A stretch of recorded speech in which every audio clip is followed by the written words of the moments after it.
Who else has seen better days than Walter Jones? You know who that is? I didn't know his name, but he played I knew because this is kind of like my favorite. This is one of my favorite shows. So when I got older, I researched it a little bit. But Oh, really? yeah, Okay. So, Walter Jones, he played the Black Ranger on a iconic show, Power Rangers. You hmm know, they went on to do all types of movies and sell merch and everything else. He reveals that he quit Power Rangers yeah. over his $1,200 an episode pay. $1,200 an episode, while the show made 1 billion in the first year. Now here's another context Woo! that we gotta kind of think about. Let's think about it. This is kind of back in the day. This is not now. So Right. 1,200 back in the day. Not trying to justify the No, pay. no, no, because Let's not do that. okay. But from inflationary times, if we're Yeah. thinking about now versus then, that would be the equivalent of him probably getting 2,500, 2,700 a show, 3,000. Let's max it out at But 3,000. let's max it out at 3,000. But to your point about things are different now than they Yeah. were then. 1 billion back then. 1 billion back That might then. as well have been 3. Yes. So at the same time, you're getting ripped off either way.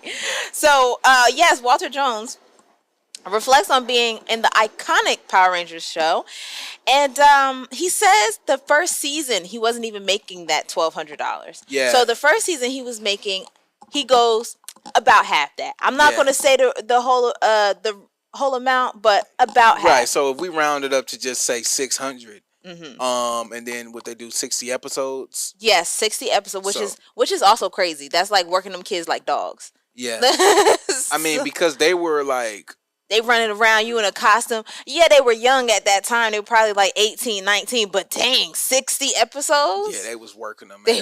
They got their money. They got their money's worth out Let's of break them this kids. down though. So a lot of people don't understand. Like they understand the show, but they don't understand the show business, right? Mm-hmm. So when you are creating a show like Power Rangers, you're not just making money off of the television show, right? That's the marketing piece. That's of what you're funding trying all the other stuff.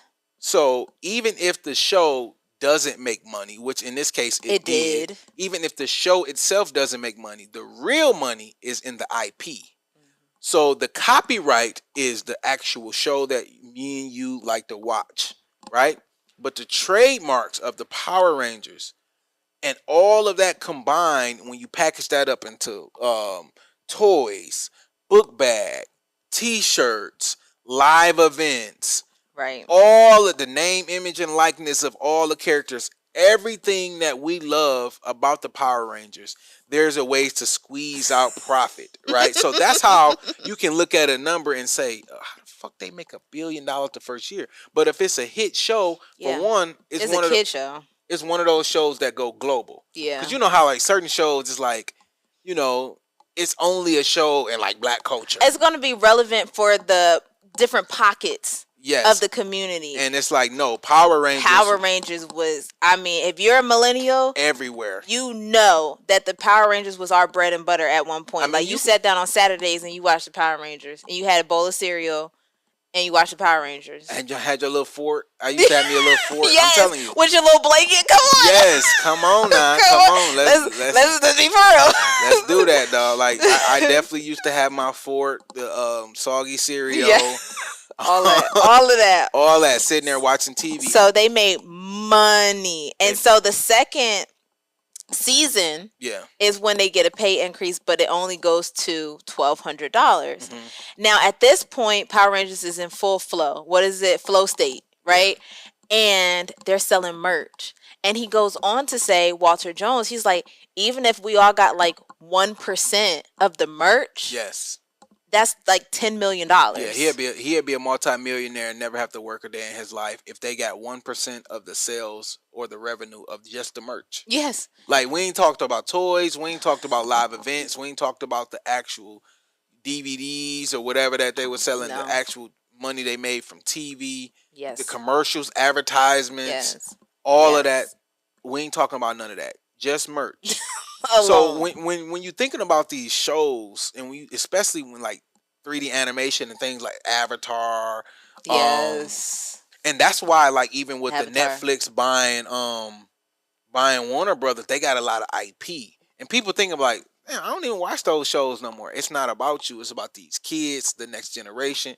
You can always do a spinoff. I was gonna say characters. You know. I think though the best thing to do with these shows is to milk them for as much as they can. Because here's the thing: we've seen it time and time again. These people, they get on these hit kid shows, and you never see them again. Yeah. So like once you land that, you need to milk it for as much as it's worth, because then you'll always be like, not for nothing, but I haven't really seen a lot of the other characters do too much more than that. I mean, he said he had, different guest appearances and things like that, but nothing as big as the Power Rangers. I mean, come on.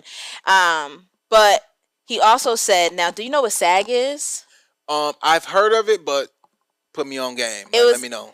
You know how or if you work for the state or something like that, right? You have a union. Well, not all private companies have unions, but we have to protect actors because they do get they get deals like this sometimes. Mm-hmm. So SAG is the Screen Actors Guild. Okay. And the Screen Actors Guild has minimums. So if you are, I've been an extra before, and they have the Screen Extras Guild as well. Okay. So if you're on a show for a day, you at least need to make like $65. Okay. They'll try to pay you $40. Is that for the whole day? Is that for the? Are you saying like as an extra, or that's just for the? So for an extra, you at least need to. I think the number is $65 or $85, something like that. Okay. I got paid $100. Shout out to Spike Lee. But if you are like a cast member who's a recurring on the show, there's minimums for those different cast members. Right. Now, the project has to have a certain budget. So, who knows what their budget is? But for whatever the budget of the project is, you're supposed to have a certain percent. So whatever that budget is for that day or just for the whole project. They weren't even getting that. I don't know what the percentage would have been, but he's like, we did. So basically, imagine you're working at Amazon. Which is a $1 billion, how many $1 billion companies, right? 2 billion, 40 billion? I don't know. Something dumb.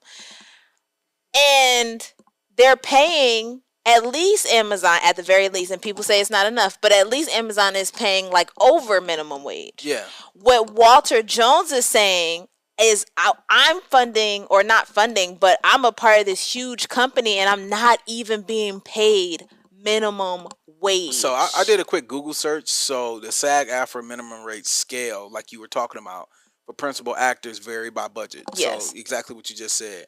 So with some daily rates starting as low as $249 for ultra low projects, and it goes up to around $1,200, $1,300. So basically what they're trying to say is budgets that are like over $2 million, which is definitely this one. The maximum would be $1,246 a day. So they basically was getting, so it's $1,246 a day or $4,300 a week, whichever one you hit first, right? Low budget theatrical film, $700 to $2 million. That's only $810 a day, or $2,800 a week. Very moderate, low budget, $300K to $700K, $436 to $1,500 a week. Ultra low budget, like we said, is $249. So if you think about it, if it takes 2 days to make one episode, they're being underpaid by half of that. Yeah. So depending on how many days it takes to make one episode, that's what they really should have got paid. Instead of paying them by episode less than minimum wage. So, I understand that's why he said he left, but I'm not gonna hold you. When I seen the Black Ranger left, I'm like, man, yeah, where the Black Ranger go? But I mean, and then these numbers you gotta think about this too. So these numbers are today's numbers. So, right. I mean, that's back in the 90s, back in the early 2000s when they doing this. So the numbers, it was probably the Wild Wild West back then. Like, it was. So the numbers wasn't really working. And the problem is that might have been a good gig at that time. And that be the problem, and that's what we was talking about early when we was talking about like kind of the Taraji situation. It's like, if this is the best offer you get, that's what you take. And you take that as a working actor, because as an actor, you don't want to be cold. You always want to be on screen. Issa Rae talked about this, like she don't feel successful unless she has a project going on.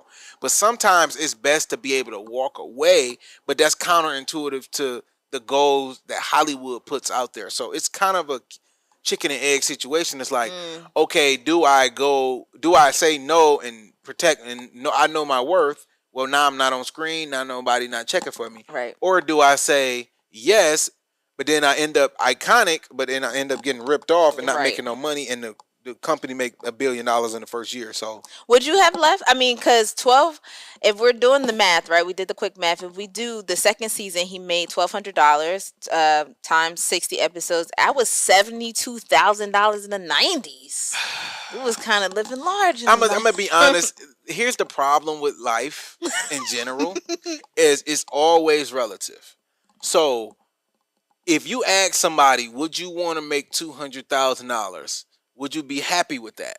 A lot of people on the surface will say yes, but only if the people around them is making 100. But if they're making $200,000, but you work in the NFL and everybody else in the NFL makes 10, 15, 20 million, now you're looking at your 200,000 like this ain't shit. So that's why it's always like, looking back, you always say, why would you ever accept that money?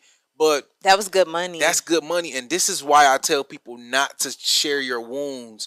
like when the Taraji came into the game, she talked about being a single mother and this, working waiting tables. These directors, these producers, they know that. So when they offered Taraji $100,000 for a film, but they gave Brad Pitt or one of them other dudes $15 million, they know you desperate.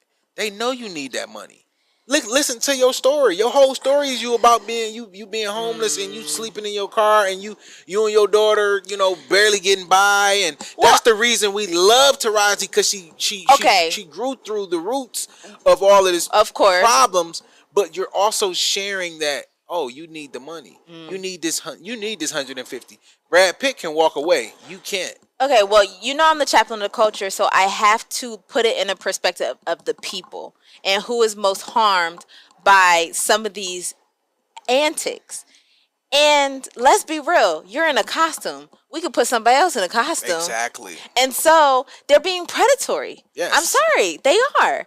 And for, you arrange the episode in such a way where anybody could kind of play, as long as you're kind of fit, because they was running around now. Yeah, exactly. Doing jujitsu. Yeah, all of those type of things. And so they kind of got put into a position where it's like we orchestrated it in such a way that you don't have that much leverage. And I would say the same thing, because I think the movie you were referring to with Taraji is Benjamin Button, which was an amazing movie, but they put her in a role where, like, we just need a black woman to do it. Exactly. And here's the problem. If Taraji say no, somebody else going to say yes. And so I think also we got to call out the system. No, it's definitely the system, but it's the system, but the system is only the way it is because everybody's on the outside trying to get in, right? When it's not that much demand for your service, you got to pay higher prices, right? So if you have a particular skill, just like AI, everybody want to be AI engineers now, right? That's why these guys are getting paid so much, because they know how to do the craft. The minute everybody start learning how to do it, it don't become in demand and don't become as valuable. Now they can lower the price. Like, I didn't know this, but like in the 70s, social work was like a very high paid profession. It was dominated by white men. The minute minorities and women took over, they started pushing it down, because now when you a man, you know your worth, you do this, you negotiate, and I want 90,000, 100,000. A woman might come in and just be happy and say, shit, I'll take 65. Gotcha. I'm just happy because women were oppressed. They couldn't even work. So she coming into the workforce, she don't know her value. Right. She coming in and just say, I'll take 65. And he like, okay. Damn, you would take 65. All right, and then y'all coming in getting paid 30% less, but working 30% harder. So I was gonna say, yeah. As a bit from a business perspective, they're going to take advantage of you. They're going to take advantage. When you come in like that, when you are a minority, and when you are, you're a woman, you coming in negotiating, you have to understand your worth. And if Jim over here is getting 100,000, you can't be the one that say, "I'll take 65," because you're fucking it up for yourself and the whole industry. Yeah. So. Well, yes, negotiating is key.